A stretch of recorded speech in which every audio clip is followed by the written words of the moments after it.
Hello hi guys, welcome to the official YouTube channel DR mathematics class में आप सभी का हार्दिक स्वागत एवं अभिनंदन करता हूं। आशा करता हूं कि आप सभी अच्छे होंगे, स्वस्थ होंगे और पढ़ाई कर रहे होंगे। आज हम जिस टॉपिक पे चर्चा करने वाले हैं क्लास 9th में है, जो कि हमने एक दो लेक्चर आप लोगों को बता दिया है, ठीक ना। अब उसके बाद हम चर्चा करने वाले हैं बहुपद के प्रकार।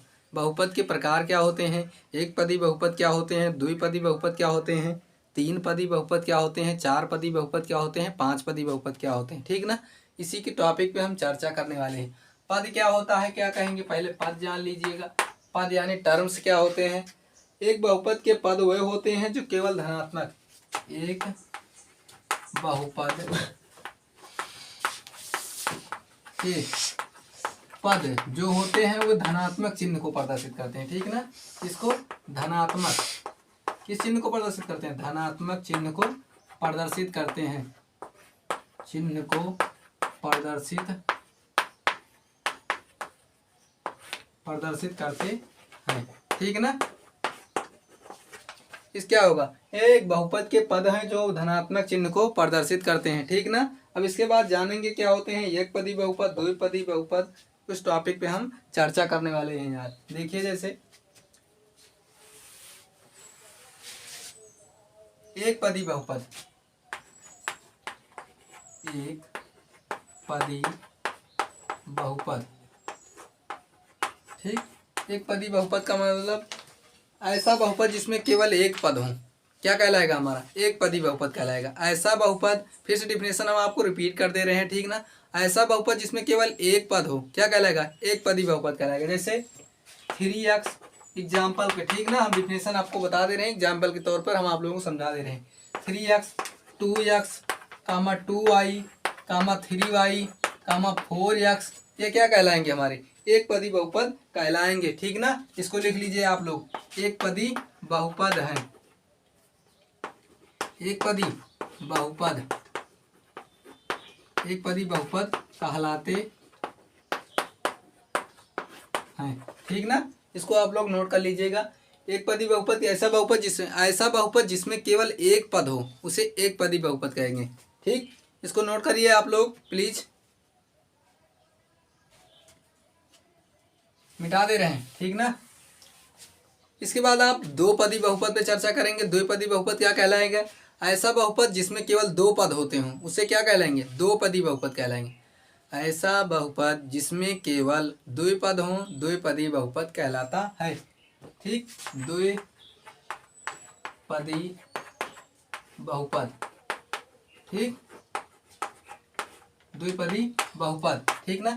ऐसा बहुपद जिसमें केवल दो पद हों द्विपदी बहुपद कहलाएगा। जैसे दिया क्या गया है, 3x + 1 एग्जाम्पल के तौर पर ले रहे हैं, आप लोगों को बता रहे हैं। आप लोग इससे अच्छा भी बता रहे हैं, आप लोगों को इससे अच्छा समझने की कोशिश करिएगा, ठीक ना। 3x + 1 2x² + 3x, क्या इसमें दो पद है ना, इसलिए क्या कहलाएगा, ये दो पदी बहुपद कहलाएगा।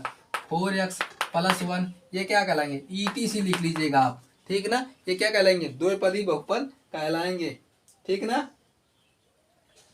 इसी तरह त्रिपदी बहुपद होगा। त्रिपदी बहुपद को आप लोगों को बता रहे हैं, त्रिपदी ऐसा बहुपद जिसमें केवल तीन पद हों उसे क्या कहलाएंगे, तीन पदी बहुपद कहलाएंगे, ठीक ना। ऐसा बहुपद जिसमें केवल तीन पद होते हैं त्रिपदी बहुपद कहलाता है। आप लोगों को डिफिनेशन हम बता दे रहे हैं, जिससे आप लोगों हम लिख नहीं सकते क्योंकि यहाँ समय बहुत कम रहती है, ठीक ना। ऐसा बहुपद जिसमें केवल तीन पद होते हैं, लिख लीजिए त्रिपदी बहुपद, त्रिपदी बहुपद, त्रिपदी बहुपद। ऐसा बहुपद जिसमें केवल तीन पद हों, जैसे ax² + bx + c, क्या है इसमें क्या दिया गया, तीन पद दिए गए हैं ना, तो हमारे क्या कहलाएंगे, त्रिपदी बहुपद, ठीक। जैसे एग्जांपल के तौर पे ले लीजिएगा, जैसे 2x² + 3x + 1, क्या है हमारे तीन पदी बहुपद है, किसी दिया गया है 1 2 3 दिया गया है ना, तीन पद दिए गए हैं, इसलिए हमारा क्या कहलाएगा, त्रिपदी बहुपद कहलाएगा। इसी तरह 2x³ + 4x + 1, ये क्या है, हमारे त्रिपदी बहुपद हैं, ठीक। इसी तरह 4x² + 2x + 1 क्या कहलाएंगे, ये हमारे सब क्या कहलाएंगे, त्रिपदी बहुपद कहलाएंगे, ठीक ना। आप लोग इसका स्क्रीनशॉट लेना चाहते हैं तो ले लीजिए, ठीक। अब इसके आगे हम चर्चा करेंगे बहुपद शून्य बहुपद, ऐसा बहुपद जिसकी घात 0 हो वो क्या कहलाएगा? शून्य बहुपद कहलाएगा। ठीक ना, ऐसा बहुपद जिसकी घात क्या हो? शून्य हो। ऐसा बहुपद जिनमें सभी गुणांक शून्य हो क्या कहलाएगा? शून्य बहुपद कहलाता है। ठीक ना। अब इसके बाद हम चर्चा करेंगे बहुपद की घात पर।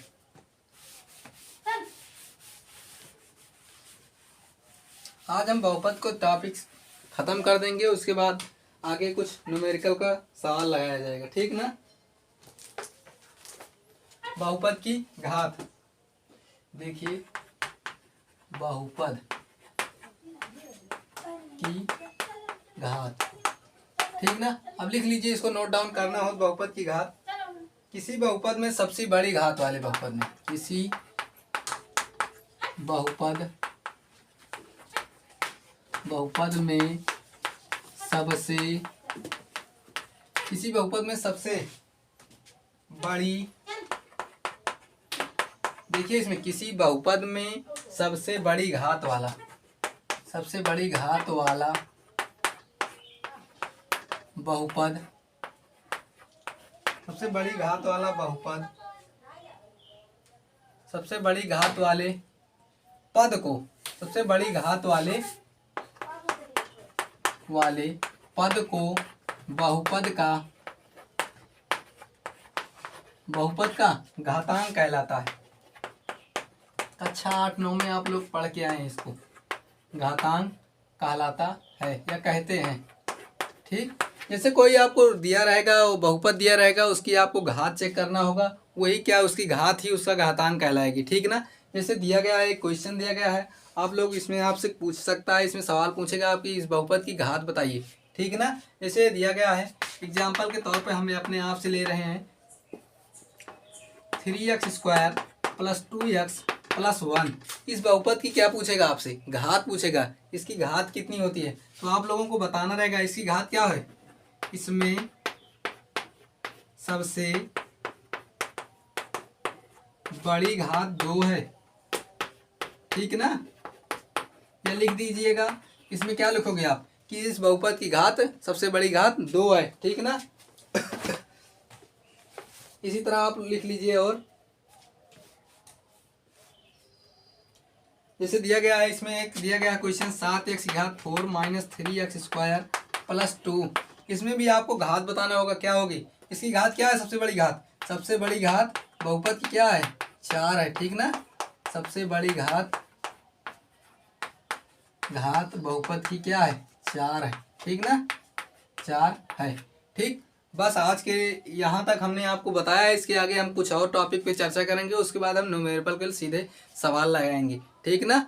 जो कि आपको एक कॉन्सेप्ट दिया जा रहा है, इसको आप लोग बहुत अच्छे से समझ लीजिएगा। ठीक ना, नहीं तो ये आपके समझ में आगे नहीं आएगा। आपको गर्ल्स एंड बॉयज, यानी गर्ल्स हो या बॉयज हो, आप लोगों को कोई दिक्कत नहीं होनी। अगर आपको अभी दिक्कत हो रही तो आप हमसे कल मिलते हैं, फिर अगले एपिसोड में या अगले वीडियो में, तो आपसे चर्चा करेंगे। ठीक ना। Thank you all of you.